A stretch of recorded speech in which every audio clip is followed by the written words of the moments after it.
இப்ப குனிய பாருங்க, அதான் என் வாழா எண்டு வர குனியணும். இதான் ஆண்களோட நிலைமை. அதுக்குத்தான் சொல்றேன், பிறந்தாலே ஆம்பளையா பிறக்க கூடாதுன்னு.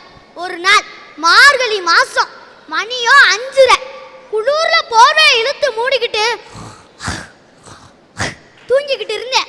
அன்னைக்குன்னு பார்த்து எங்க அம்மா ஃபுட்பால் விளையாண்டாங்க. ஃபுட்பாலுங்கிறது பால் இல்லை, என்ன ஏதே ஒரே மிதி. என்னம்மான்னு கேட்டேன்.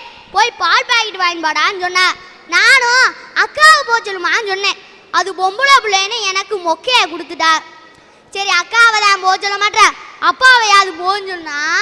அவர் ஆல்ரெடி 5 மணிக்கே காய்கறி மார்க்கெட்டுக்கு அனுப்பிச்சிட்டேன், நீ போய் பால் பாக்கெட் வாங்கிப்பாடான்னு சொன்னா. இப்படி போய் போய் அலைஞ்சு அலைஞ்சு ஒட்டமே ரணகலமா போயிருச்சு. இன்னைக்கு காலையில எந்திரிச்சு 4 மணிக்கு வாசல்ல கோலம் போடுறோம். நாங்கள தான் வெளியில எல்லாம் போய் வேலை பார்க்கறோம். ஐயா, இந்த காலத்துல பொண்ணுங்களுக்கு யாருக்கு சார் கோலம் போட தெரியுது? ஒரு டிசைனை கண்டுபிடிச்சிட்டாங்க, அதை வச்சு இப்படி மாவு கொட்டி இப்படி தேய்ச்சா முடிஞ்சு போச்சு. அதை அப்படியே பேப்பர்ல வச்சு சின்ன வயசுல இருந்து பெரிய வயசு வளர்க்கிற வர குண்டூசி தூக்குல இருந்து குண்டா சட்டி தூக்குற வர நாங்க தான் சார் போய்கிட்டு இருக்கோம். ஒரு பால் பாக்கெட் வாங்க போறதுக்கே உனக்கு இவ்வளவு.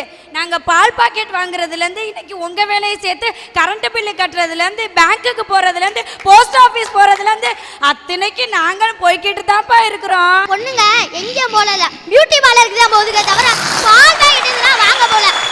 அதாவது ஒன்ன மாதிரி ஆளுங்க கருகருன்னு காக்கா மாதிரி இருந்தாலும் சவச்சவேன்னு பொண்ணு வேணும்ல கேக்குறீங்க. நீங்க ஆம்பளைங்களும் தானே இன்னைக்கு பியூட்டி பார்லர் போறீங்க. எந்த ஆம்பளை பியூட்டி பார்லருக்கு போறான்? அழகுக்கு எதுக்கு அழகு சேர்க்கணும்? ஆம்பளை இயற்கையிலே அழகியாவ. ஐயா, இந்த இடத்துல ஒரு கார்பன் பேப்பரை வச்சு வீரகுமார்னு எழுதுனா கீழே என்ன விழணும்? வீரகுமார் தானே விழணும். ஆனா விழுகாது, அழகன்னு விழும். அழகன்னு எழுதுனா வீரகுமார்னு விழும். அழகு எனக்கு மட்டும்தான் ஐயா சொந்தம், எனக்கும் உங்களுக்கு தான் அழகு சொந்தம். இந்த வயசுல இவருக்கே இவ்வளவு அழகா இருக்குன்னு ஆசை இருக்கிறப்ப எங்க வயசுக்கு நாங்க ஆசைப்பட மாட்டோமா சார்? அதனால தானே சார் பியூட்டி பார்லர் போறோம். எனக்கு என்ன வயசாயிட்டு? எனக்கு என்ன வயசாயிட்டு? நான் ஒரு யூத்துங்கிறது அந்த பொண்ணுக்கு தெரிய மாட்டேன். இந்த கொடுமையா நான் எங்க போய் சொல்ல? நல்லா பாத்துங்க, இவர் யூத்தா, நான் தான் யூத்து, அவர் பழைய டெலிபோன் பூத்து. இந்த காலத்துல ஆண்கள் தாயா நாட்டையும் சரி வீட்டையும் சரி கோட்டையும் சரி கல்யாண கடனையும் சரி எல்லாத்தையும் நாங்களே சுமக்க வேண்டியதா இருக்கு. பெண்கள் எதையுமே சுமக்க வேண்டியதா இருக்கவே மாட்டாங்க. நாங்க என்னத்தை தம்பி சுமக்கலன்னு சொல்றோம், நாங்களும் எல்லாமே சுமக்கத்தான் தம்பி செய்யறோம். ஆமா, சுமக்கிற லட்சணம் எங்களுக்கு தெரியாதா? ஒரு ஹேண்ட் பேக்கை டிங்கி டிங்கின்னு ஆட்ட விடுறது, அதில் உடஞ்ச கண்ணாடியும் அப்படியே இத்து போன பொட்டும் பேன் வச்ச சீப்பும் முனிசிபாலிட்டி கார்பரேஷனே அதுக்குள்ளதான் இருக்கும். ஹஸ்பண்ட் காரன் பார்த்தானா செத்தே போயிருவேன். தம்பி, இந்த காலத்துல பொண்ணுங்க ஹேண்ட்பேக்ல லிப்ஸ்டிக் மட்டும் சுமக்கிறதுல பிளேடும் சுமக்கிறோம், ஊக்கும் சுமக்கிறோம். எதுக்கு தெரியுமா? ஒன்ன மாதிரி பயக பின்னாடி இருந்து கை வச்சா யாருக்கிட்டையும் சொல்லக்கூடாதுன்னு அப்படியே நைஸா குத்தி விடுறதுக்குதே. அட்டை வீர நீங்கன்னா அதை பத்தி நினைச்சு கூட பார்க்க கூடாது. அக்கா தங்கச்சி இருந்துச்சுன்னா அவன் அன்னைக்கே சன்னியாசிச்சுதே. இப்படிதான் எனக்கும் தெரிஞ்சானே கல்யாண வயசு வந்திருக்கு. அம்மா கல்யாணம் அப்படின்னு சொல்லியிருக்கா. ஆமாண்டா உங்க அக்காவுக்கு கல்யாணம் சொல்லியிருக்கா. திக்குன்னு போட்டுருச்சு. அவ அக்கா கல்யாணம் முடிஞ்ச பேரும் போய் கேட்டிருக்கேன், அம்மா எனக்கு கல்யாணம் பண்ணி வைங்களேம்மா. இரா மூத்த தங்கச்சி கல்யாணம் ஆகட்டும்னு சொல்லியிருக்கா. மூத்த தங்கச்சி கல்யாணம் முடிஞ்சு போய், அம்மா ப்ளீஸ்மா கொடுமையில கொடுமைப்படுத்துறீங்களம்மா, இரா எல்லாரும் தங்கச்சி கல்யாணம் ஆகட்டும் இப்படி சொல்லி சொல்லி அவ அம்மாக்கே 60ஆம் கல்யாணம் நடந்துருச்சு. இன்னும் அவனுக்கு ஆகலையா? இதாயா மூத்தமானோட நிலைமை. எங்களாலும் பல பட்ட பேர் வச்சு கூடுவா, இதை பார்க்குற உருப்படாதவனே. ஆனா பெண்கள் எல்லாம் மகாலட்சுமி வரா, சரஸ்வதி வரா அப்படின்னு கூப்பிடுவாங்க. சார் எங்களையும் தான் சார் பொட்டாச்சி மூதேவி பிசாசுன்னு திட்டுறாங்க. அந்த பொண்ணு உண்மையே தானே ஐயா சொல்லுது. மூதேவின்னு சொன்னது தப்பா? பொம்பளையா இருக்காளா வீட்டுக்கு போயில தலை பின்னி அழகாக உட்காந்துருக்கணும். முத்தத்தில் வீட்டு வாசலில் வீட்டுக்காரனை வரவேற்க உட்காந்துருக்கணும். வீட்டுக்கு முன்னாலேயே தலையை விரிச்சு போட்டு பேய் மாதிரி உட்கார்ந்தா மூதேவின்னு சொல்லாமல் என்னன்னு சொல்லுவான்? பட்ட பேரை வச்சுக்கிட்டு நாங்களும் தான் தெரியும். ஒரு அண்ணன் 5 வருஷம் லவ் பண்ணியிருந்தா. என் வயசுக்கு மேல மேட்ரு தான் இருந்தாலும் எங்க ஆங்க எல்லாமே மேட்ரை சொல்லி தானே ஆகணும். 5 வருஷம் லவ் பண்ணியிருக்கா அந்தானு சொல்லிட்டா. நம்ம லவ் பண்ணி 5 வருஷம் ஆயிடுச்சு. இன்னைக்கு நைட்டு கட்டின புடையோட ரயில்வே ஸ்டேஷனுக்கு வந்துரு கல்யாணம் பண்ணிக்குவோம் அப்படின்னு சொல்லியிருக்கா. அந்த அண்ணனும் ரயில்வே ஸ்டேஷனில் போய் கட்டின புடையோட வந்துருவான்னு வெயிட் பண்ணிக்கிட்டே இருந்தா. அந்த அண்ணன் எதிர்பார்த்த ரயில் வந்துருச்சு, ஆனால் ஆளை காணா. கட்டின புடையோட வரவே இல்லை. அடுத்த நாள் காலையில கேட்டிருக்காங்க. ஏய் கண்ண புடையோட வரேன்னு சொன்னியே எங்க காணா அப்படின்னு. சாரி டார்லிங், நேத்து நீங்க கண்ண புடையோட தானே வர சொன்னீங்க, நேத்து நான் நைட்டி போட்டிருந்தேன் அப்படின்னு கேசுவா சொல்லி டாட்டா காமிச்சிட்டு போயிடுச்சு. ரோட்ல பாத்தீங்கன்னா அது ஆண்கள் தான் பைத்தியமாக்காரவனா இருப்பாங்க. அதுக்கு தேன் சொல்றேன், தலையில அடிச்சுன்னு சொல்றேன், ஆம்பளையாவே பிறக்க கூடாது. ஆம்பளை மாடா உழைச்சு ஓடா தேயதுக்கு தான் பிறந்திருக்கான். நல்ல வேலை ஜோலி பார்த்து பொண்டாட்டியை காப்பாத்துறதுக்கு கை நிறைய கொண்டு அவ கையில துட்டை கொடுத்துட்டு படுத்திருந்தாம்னு வைங்க, அவனுக்கு ஒரு போன் வந்துச்சுன்னா பெருமையா சொல்லுவா. அவங்க தேர்டு ஷிஃப்ட் பார்த்துட்டு வந்து நல்லா படுத்து தூங்குறாங்க. இப்போ அவளை எழுப்பப்படாது, எழுப்புனா அவளுக்கு கோபம் வரும் அப்படின்னு மரியாதையா சொல்லுவா. இதே அவனுக்கு ஒரு நாளைக்கு ஒரு வேலை இல்லைன்னு வைங்க, அவனுக்கு ஒரு போன் வந்ததுன்னா சொல்லுவா, சவான்னா கட்டில கிடக்கு, சவத்தை கொண்டு போறதுன்னா கொண்டு போங்க, இல்ல கட்டிலோட வந்து கழுதையை தூக்கிட்டு போங்கம்பா. சின்ன சின்ன வேலையை செய்யறதுனால ஆம்பளையா பிறக்க கூடாதுன்னு அவ கேவலமா நினைக்கிறீங்களே. ஒரு ராணுவத்தை காக்கிறது ஆம்பளை தானே, அதை நினைச்சு ஏன் பெருமைப்படக்கூடாது? நீங்க இப்படி பெருமைன்னு சொல்லி சொல்லியே எங்களை போட்டு இந்த காலமாட்டை வண்டியில போட்டு வயல்ல உழுது ஏர்ல போட்டுத மாதிரி எங்களை போட்டு வேலை வாங்குது ஐயா. ஐயா நீங்க மட்டும் என்ன பண்றீங்க? காதலிக்கும் போது கட்டின புடவையோட வாமான்னு சொல்றீங்க, காதலிச்ச பிறக்க உங்க அப்பன் கட்டி வச்சிருக்கிற வீட்டோட வாங்குறீல்ல. ஆனா சில பேர் சொல்லுவான் கட்டின புடவையோட வாட்டிம்பான், கட்டின புடவையோட வாட்டின்னு சிந்திக்காம கூப்பிடுத பைய கடைசி வரைக்கும் அவளை அந்த கட்டின புடவையோட தான் வச்சிருப்பான். நான் கேட்க பொண்டாட்டிக்கு மட்டுமா ஐயா செய்யறோம்? நாங்க கூட பிறந்த அக்கா தங்கச்சி வீட்டுக்கு நாங்க சும்மா போக முடியுமா? இப்ப தங்கச்ச கட்டி கொடுத்தாச்சுன்னு வைங்க, அப்புறம் வாழ்நாள் முழுக்க சீர் சிராட்டு செய்யறது எங்க ஆம்பளைக்கு தான். இப்படிதான் ஒரு பையன் பண்ணானா, உங்க அக்காளுக்கு போன் போட்டு தங்கச்சிக்கு மை போட்டு உன் ஃபேமிலியை வைக்க வரவே இல்லை அப்படின்னுட்டு டோட்டல் ஃபேமிலியும் அபேஸ் பண்ணிட்டு போயிட்டான். அவன் தங்கச்சிக்கு செய்யறதுல எங்களுக்கு ஒன்றும் வருத்தமே இல்லை. ஏன்னா மனைவியை விட நான் அதிகமா நேசிக்கிறது என் குழந்தையால தான் நான் ரொம்ப நேசிக்கிறேன். ஏன் தெரியுமா? என் வீட்டம்மா என்னைய கல்யாணம் முடிஞ்ச புதுசுல அத்தான் அத்தான் அத்தான் அத்தான், இப்போ பூதத்தான். இந்த மாதிரி ஆளுங்க இருக்கிறதுனால தான் இன்னைக்கு பொண்ணு பார்க்க வர்றப்பயே கூட தங்கச்சி இருந்துச்சுன்னா காமிக்க மாட்டாங்க சார். எனக்கு கொழுந்தியாலையும் நமிதாவையும் பேசினா பிடிக்காது.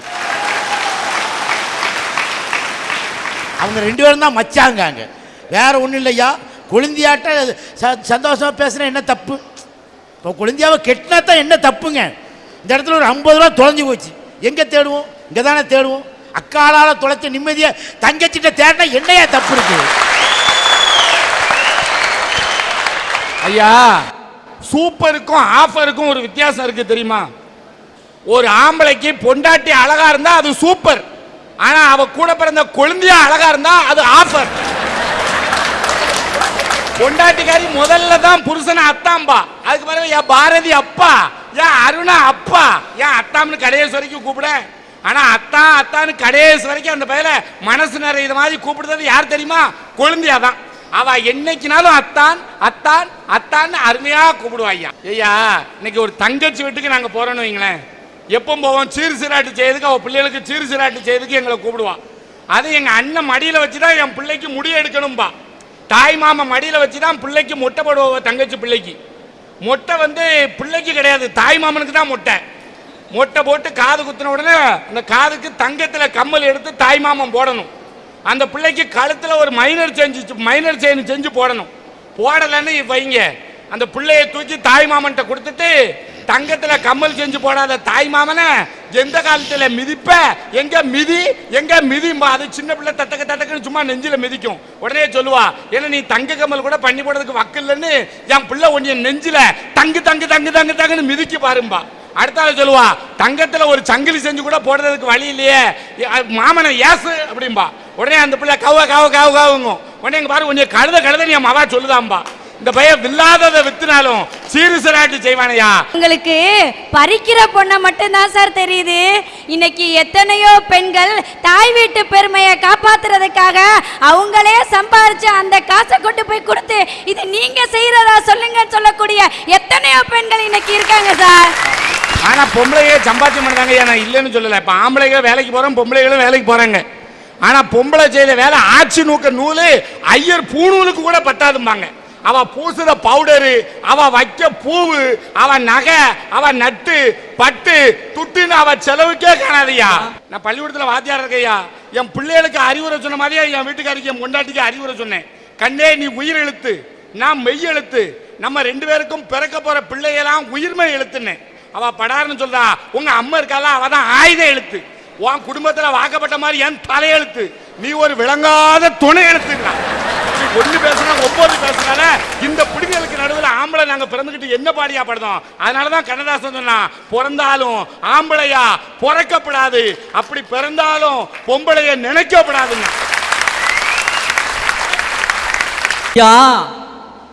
மரத்தை வச்சா கூட நல்ல நிழல் தருது, நல்ல பழத்தை தருது. ஆனா இன்னைக்கு பிள்ளைய பெத்தவங்க கண்ணீரையா விட்டுக்கிட்டு இருக்காங்க. அதான் கண்ணதாசன் சொன்னாரு, தென்னைய பத்தா இளநீரு, பிள்ளைய பத்தா கண்ணீருன்னு.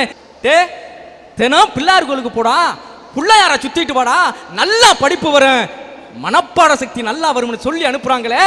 அவன் போற பிள்ளையாரையா சுத்துறான், கலர் கலரா தெரியுற புள்ளைய பின்னாடியிலையா சுத்திக்கிட்டு தெரியுறான். பின்னாடி இருந்துகிட்டு கவிதை பாடுறாயா. எப்படி தெரியுமா? சோழ கொள்ள பொம்மை போல சுந்தரி நீ நடக்கும் போது மனசே தாங்கலன என்னால. சோழ கொள்ள பொம்மை போல சுந்தரி நீ நடக்கும் போது மனசே தாங்கலனே என்னால. நீ சொக்கு பொடி போட்டு யாடு எம்மேலே, நீ சொக்கு பொடி போட்டு யாடு எம்மேலே. பாடிக்கிட்டே இருந்தா போலீஸ்காரன் ஈவ் டீசிங் சொல்லி போலீஸ் ஸ்டேஷன்ல கொண்டு அனுப்பி போட்டாயா. இப்போ உள்ள பிள்ளைகளா இருக்காயா. இந்த சுடிதாரை கண்டுபிடிச்சவன தேடிட்டு இருக்க, கிடைக்க மாட்டேக்கா என் கையில். லம்பாடிங்க போட வேண்டிய ட்ரெஸ்ஸை இவங்க போட்டுட்டு இருக்காங்க. இந்த சுடிதார் போடுங்க வேண்டாங்களே, இதுக்கு துப்பட்டான்னு ஒன்று கண்டுபிடிச்சிருக்கான். பார்த்தா எனக்கு காரி துப்பட்டானது ஒன்று. இதுதான் ஐயா துப்பட்டா. இந்த துப்பட்டாவை எப்படி பொம்பளை பிள்ளைகள் போடணும்? இப்படித்தான் போடணும். நான் அழகா இருக்கேன் ஐயா. ஐயா அப்படியே இருக்கு. துப்பட்டாவை இப்படித்தான் போடணும். நான் சத்தியமா சொல்லுது, சில பய உள்ளிய துப்பட்டாவை வேணுமோ தேசிய அரசியல்வாதின்னு நினைப்பு இப்படி போட்டிருக்கான். இப்படி போட்டால் பெத்த தாயும் தகப்பனும் ஒரு முளத்தில் கயிறு வாங்கி ரெடியாக வச்சுக்கணும். எங்கள் ஊரில் சில பய உள்ளிய இந்த துப்பட்டாவை இவன் இன்னும் தமிழ்நாடு அரசியல்வாதின்னு நினைப்பு இப்படி போட்டிருக்கா. இப்படி போட்டால் பெத்த தாயும் தகப்பனும் வாங்கி வச்ச கைத்தை முத்தத்தில் கெட்டிடணும்னு அர்த்தம். எங்கள் ஊரில் சில பய உள்ளிய இந்த துப்பட்டாவை கோயிலில் கொட்டடிக்கிறவங்க கட்டுற மாதிரி இப்படி கட்டியிருக்கா. இப்படி கட்டினா வாங்கின கைத்துல சொட்டையை போட்டணும்னு அர்த்தம். இப்போ துப்பட்டா ஃபேஷனே வேற. பைக்கில் போறா, துப்பட்டாவை எப்படி போட்டிருக்கா தெரியுமா ஐயா? காலேஜுக்கு போதா எங்க போகுதுன்னு தெரியல. பைக்கில் புருஷன் பொண்டாட்டி ஏற்றிட்டு போறானா வேற எது ஏற்றிட்டு போறானா பின்ன ஏயா பாட மாட்டான். நீ முன்னாடி போனா நாங்க பின்னாடி வர பாட மாட்டோம். கட்டிருக்கிறத பார்த்தா சாமியார் ஆட்ட சிவப்பு வேட்டி, இதுல குடுக்கறது பார்த்தா காலித்தனமான பேட்டி. பொம்பளை பிள்ளைங்க என்ன மட்டமாய்யா? வயசுக்கு வந்த புள்ள வீட்டை விட்டு வெளியில போனா பெத்த தாயும் தகப்பனும் வயித்துல நெருப்ப கட்டி இருப்பாங்க, உனக்கு தெரியலையே ஐயா? ஒரு வயசு புள்ள வீட்டை விட்டு வெளியில போயிட்டா வீடு வந்து சேர்ந்தா தாயா, பொம்பளை புள்ள முகத்தை பார்த்தா தாயா, பெத்த தாய் சோத்துல கைய வைப்பா. ஆனா உண்மைதான் ஐயா, பொம்பளை புள்ள வெளியே போனா பொம்பளை பிள்ளை பெத்தவன் சொல்லுவான் வயிற்றுல நான் நெருப்பை கட்டியிருக்கேன்னு. ஏன் தெரியுமா? இன்னொரு ஆம்பளை தலையில தீய வைக்குது. வேற ஒண்ணுல ஒரு கல்யாணம் நடக்குது, பொண்ணு கையை அப்படியே மாப்பிள்ளை கிட்ட பிடிச்சி கொடுக்கல பாருங்க. பொண்ணோட அப்பா மட்டும் மாக்குன்னு அழுவாரு, பொண்ணோட அம்மா இப்படி நிற்பா. ஏன் தெரியுமா? பொண்ணோட அப்பா அழுதாரு, நம்மள மாதிரி ஒரு பைத்தியக்கார ஆம்பளை சீரழிய போறானே நினைச்சு அழுவா. பொண்ணோட அம்மா ஏன் தெரியுமா இப்படி நிற்பா? நம்ம இந்த குடும்பத்தில் தீய கொளுத்துன மாதிரி நம்ம மகன் அந்த குடும்பத்தில் தீய கொளுத்திடுவான்னு. இவர்களாம் கல்யாணம் ஆனதே பெரும் கொடுமை. அந்த காலத்துலலாம் கள்ள தூக்குனாதான் கல்யாணம் ஆகும், காலை அடக்குனாதான் கல்யாணம் ஆகும்னா இன்னைக்கு அந்த சட்டம் இருந்தா உமக்கெல்லாம் கல்யாணம் ஆகுமா? எங்க இளைஞர்கள்லாம் எங்க ஆண்கள்லாம் சாதாரண ஆள் கிடையாது. காளையை மட்டும் இல்ல, சிங்கத்தின் பிடரி மேரியே பிடித்த ஆட்ட தெரியும். கண்ணெண்ணக்கல் இமயமலையை புரட்டுவா எங்க ஆம்பளை. நாங்க கல்லை தூக்குறோம் ஐயா, காளை அடக்குறோம். நீங்க அம்மியில வச்சு சட்னி அரைக்க தயாரா, ஆட்டோல வச்சு மாவாட்ட தயாரா? அப்படி ஆட்டாவலா சுட்டு கொடுக்காமலா அந்த மனுஷன் எத்த தண்டி இருக்காரு. உடம்ப பத்தி பேசக்கூடாது, உடம்பு வைத்திய பத்தி பேசக்கூடாது ஐயா. உண்மையிலேயே சுனாமி எல்லா ஊர்லயும் வந்துச்சு, திருச்செந்தூர்ல மட்டும் வரல. ஏன்னு தெரியுமா? அன்னைக்கு இவர் சட்டையை கட்டிட்டு படுத்திருந்திருக்காரு. விவேகானந்தர் பாறையை விட பெரிய பாறை ஒண்ணு கடக்குடோன்னு ஐயா தயவு செஞ்சு என் வயிற்றை பற்றி பேசக்கூடாது.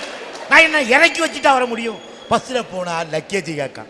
என் வீட்டுக்காரி வரையில் 60 கிலோ ஐயா, 60 கிலோ செண்டு மாதிரி வந்தா.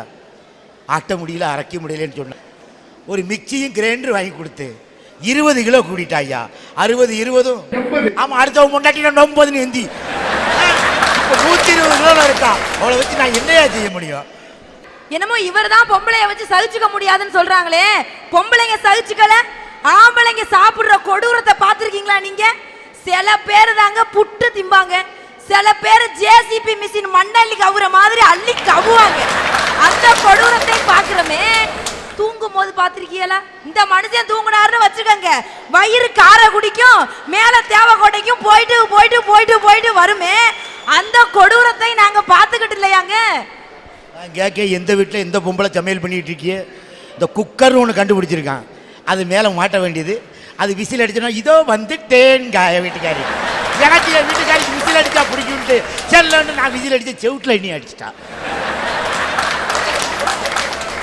ஒரு வயசான பாட்டி ஒரு குடிசையில வாழ்ந்துகிட்டு இருந்தா. வாக்காளர் சேகரிப்புக்காக அதிகாரிங்க வந்தாங்க. எல்லா இடத்துலையும் முடிச்சிருந்த குடிசைக்குள்ள போய் அந்த பாட்டியை கணக்கெடுத்துட்டு வெளியில வரும்போது ஒரு அதிகாரி அந்த பாட்டியை பார்த்து கேட்டாரு, அம்மா வயசான காலம், கண்ணு தெரியாத காலம், இந்த குடிசைக்குள்ள கிடந்து கஷ்டப்படுறிய, உன்னை நீ பிள்ளைங்களே பெக்கலையாமான்னு கேட்டாரு. ஐயா அந்த பாருங்க, அதுதான் அந்த மாடி வீடு தான் என் மூத்த மையன். இங்க பாருங்க, அந்த தெரியுற மாடி வீடு தான் என் சின்ன மையன். என்னம்மா சொல்ற? உன் மயங்கெல்லாம் கோடீஸ்வரனா இருக்கும்போது நீ ஏன் இந்த குடிசைக்குள்ள கிடந்து கஷ்டப்படுற? உன் பிள்ளைகளோட சேர்ந்து இருக்க கூடாதான்னு கேட்டாங்க. அந்த பாட்டி சொன்னா, சேர்ந்து தாயா இருந்தேன், அவங்களோட சேர்ந்து தாயா இருந்தேன். ஒரு நாள் என் பிள்ளைய என் பக்கத்துல வந்து, அம்மா நீ சோத்தை சிந்திக்கிட்டு சாப்பிட்றதையும் வாணி வடிச்சுக்கிட்டு சாப்பிட்றதையும் பிள்ளைய பார்த்தா அசிங்கப்படுது, உன்னைன்னா நான் முதியோர் இல்லத்தில் கொண்டு போய் விட்டுறவமான்னு கேட்டாங்க. நான் கேட்டேன், உங்களுக்கு வேணா கௌரவமா அது முதியோர் இல்லமா இருக்கலாம், என்ன பொறுத்தவளாத அநாத விடுதியா? அநாத விடுதி. ஒன்னே ஒன்று சொல்றையா, நாளையில இருந்து உங்க வீட்டில் நான் இருக்க மாட்டேன். ஆனா என் புருஷன் கட்டி தந்த அந்த ஓலை குடிசைக்குள்ள கடைசி வர கடந்து உயிரை விட்டாலும் விடுவனே தவிர உங்க வீட்டு வாசல் மிதிக்க மாட்டோம்னு வைராக்கியத்தை வாழ்றான்னு சொன்னாலே, அத்த பெரிய அப்பேற்பட்ட குழந்தைகளை பெத்த தாய்க்கு கண்ணீர் மட்டுமாயா வடிப்பா? ரத்த கண்ணீரே வடிப்பாயா?